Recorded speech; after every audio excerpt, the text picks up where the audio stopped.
Roslyn is a small village with a history far larger than its size suggests.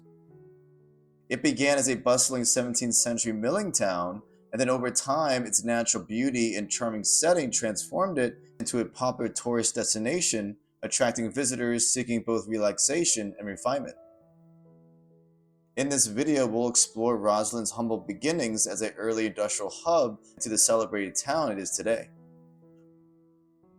Roslyn is a village in New York that's located on the southern end of Hempstead Harbor in Long Island's North Shore. It takes about 52 minutes to get there by train from New York City's Penn Station. The area was initially occupied in the 1600s and was originally called Hempstead Harbor. Many of the early inhabitants were Dutch before the English took it over during the conquest of Long Island.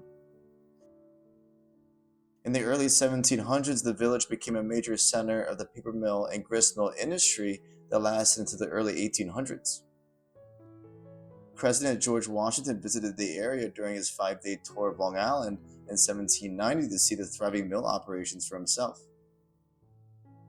The village changed its name in 1844 to Roslyn because officials thought the area resembled the town of Roslyn, Scotland, the ancestral home of many of the residents.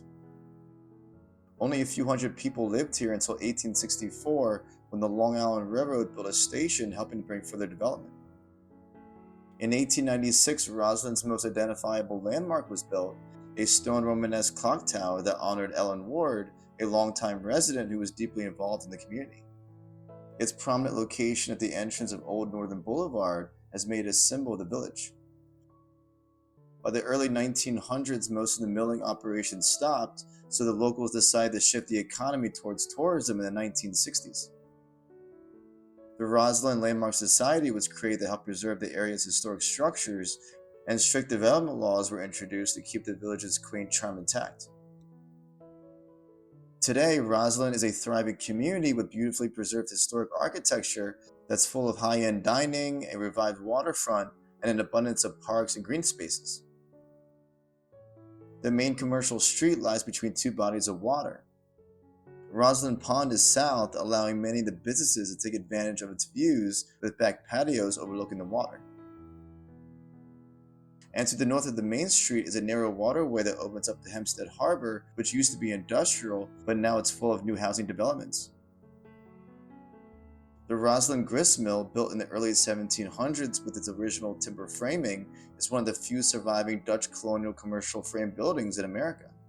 It was saved from demolition and became a museum in the early 1900s, and it's currently undergoing a major restoration project that will make it a functioning mill again.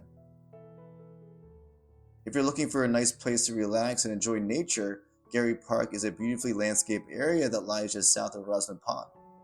The park contains a gazebo and a working mill from 1915, which is a replica of the original paper mill that was built there in the 1700s.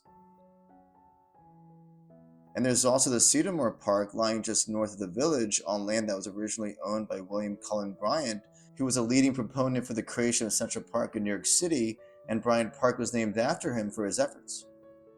The 7-acre park overlooking Hempstead Harbor was designed by Frederick Law Olmsted and includes the original 1843 mansion, Victorian natural-looking gardens, ponds, stone bridges, and picnic tables. The historic home is also open to the public as well as a house museum.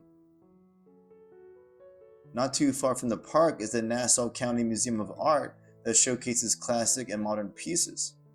It's located in the former Georgian-style mansion of Charles Frick, the son of Henry Frick, the co-founder of U.S. Steel. Their museum sits inside the William Cullen Bryant Preserve, which covers over 145 acres with nature trails, gardens, and ponds. The Main Street Historic District is a great place to go for a leisurely walk, a mostly residential area made up of homes that were built before the Civil War in the Federal and Greek Revival styles. Many of them were built by merchants due to the village's access to the bay.